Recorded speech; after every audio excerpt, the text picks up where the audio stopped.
Hombre de gran dignidad y confianza en sí mismo, y tuvo fama de gran caballero en la política. Joseph Austin Chamberlain. Alto, elegante e impecablemente vestido, fue famoso por su carácter afable y cordial que le valió el sincero respeto de sus numerosos amigos.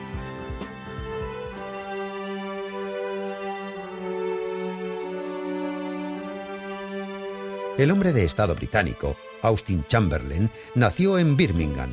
Joseph, su padre, fue empresario de éxito y político eminente. Tras la muerte de su esposa, el padre de Austin se casó de nuevo y 6 años después de la boda, el chico tuvo un hermano al que pusieron por nombre Neville y que, al igual que Austin, habría de continuar la dinastía de políticos familiar. Chamberlain recibió sus primeras lecciones de política en su propia casa. Tras graduarse en el Trinity College, asistió a un ciclo de conferencias en la Escuela de Ciencias Políticas de París y estudió en Alemania. Al regresar a Inglaterra, el joven empezó a trabajar como secretario personal de su padre. A los 29 años de edad, Austin Chamberlain fue elegido diputado de la Cámara de los Comunes. Le habían augurado una gran carrera política y él se hizo merecedor de esas expectativas. Durante 20 años, Austin no faltó a ninguna votación parlamentaria. Durante 14 años, Chamberlain fue escalando posiciones. Fue secretario de Marina, secretario del Tesoro, director general de Correos y ministro de Economía y Hacienda. A lo largo de esos años, su fama de político enérgico y gran polemista parlamentario fue en aumento. A los 43 años, Chamberlain contrajo matrimonio con Evie Muriel Dundas. Fruto de esa unión nacieron 2 niños y una niña. En el gobierno formado en el año 1915, Chamberlain fue nombrado secretario de Estado para India. 2 años más tarde, las tropas británicas que avanzaban sobre Bagdad, en Mesopotamia, no tenían atención médica. Se originó un grave escándalo político. Chamberlain presentó su dimisión a pesar de que nadie había hecho ninguna acusación contra él. En abril del año 1918, David Lloyd George contó con Austin Chamberlain al formar su gabinete, nombrándolo de nuevo ministro de Economía y Hacienda. Durante los 2 años que estuvo en el cargo, Chamberlain reforzó el sistema crediticio y subió los impuestos para cancelar las deudas de guerra lo antes posible. Al ser elegido líder del Partido Conservador, Chamberlain tenía a su alcance su largamente acariciado sueño de ser primer ministro. Pero en una época en la que la situación política estaba marcada por agrias polémicas entre partidos, Chamberlain apoyó la declaración de la República de Irlanda. Eso causó desconfianza en el seno de su propio partido y Chamberlain se vio obligado a dimitir como líder del Partido Conservador.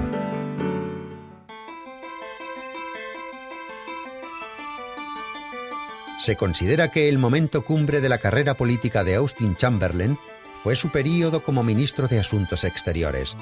Chamberlain aceptó ese cargo en el gabinete formado por Stanley Baldwin en el año 1924.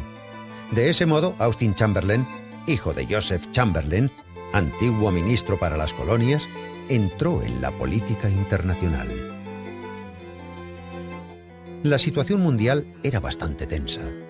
Aquel mismo año, Alemania declaró su intención de exigir el Rin como frontera inviolable tras la conclusión de la guerra.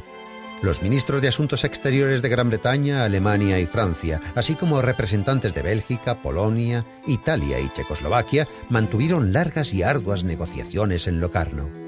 El 16 de octubre del año 1925, día del cumpleaños de Chamberlain, se firmaron los últimos documentos de esas negociaciones. A consecuencia del Pacto de Locarno, Alemania entró en la Sociedad de Naciones. Los 7 países accedieron a solventar sus diferencias por medio del arbitraje y declararon que, como miembros de la sociedad, procederían al desarme. Eso aumentó la autoridad internacional de la organización. Chamberlain fue galardonado con el Premio Nobel de la Paz, premio que compartió con el vicepresidente estadounidense Charles Gates Davis. Asimismo, Austin fue nombrado Caballero de la Orden de la Jarretera. Tras dimitir como ministro de Asuntos Exteriores, Chamberlain se dedicó en cuerpo y alma a impulsar la carrera política de su hermano Neville, y él mismo siguió tomando parte activa en la vida política. Advirtió sobre la amenaza que representaba Hitler y aconsejó la imposición de sanciones económicas a Italia. Tras la proclama antisoviética de Chamberlain y la ruptura de las negociaciones con la Unión Soviética, se acuñó la popular expresión «Esta es nuestra respuesta a Chamberlain». Sin embargo, algunas decisiones de Chamberlain, su amistad con Mussolini y, sobre todo, el fracaso de la Conferencia de Ginebra en el año 1927, no tuvieron buena acogida. Minaron su autoridad en gran medida y poco a poco Chamberlain fue relegado a la periferia del ruedo político. En los años 30 retomó su sueño de ser primer ministro. Pronunció conferencias en el Parlamento sobre temas de política internacional, pero solo consiguió el que sería su último cargo. Fue ministro de Marina durante un corto espacio de tiempo. Joseph Austin Chamberlain falleció en Londres el 16 de marzo del año 1937. 2 meses más tarde, su medio hermano Neville deshonró a la familia de políticos británicos al aliarse con Hitler y fue el primer Chamberlain de la historia en ser primer ministro. Joseph Austin Chamberlain no había podido lograr ese cargo en su dilatada y exitosa carrera política.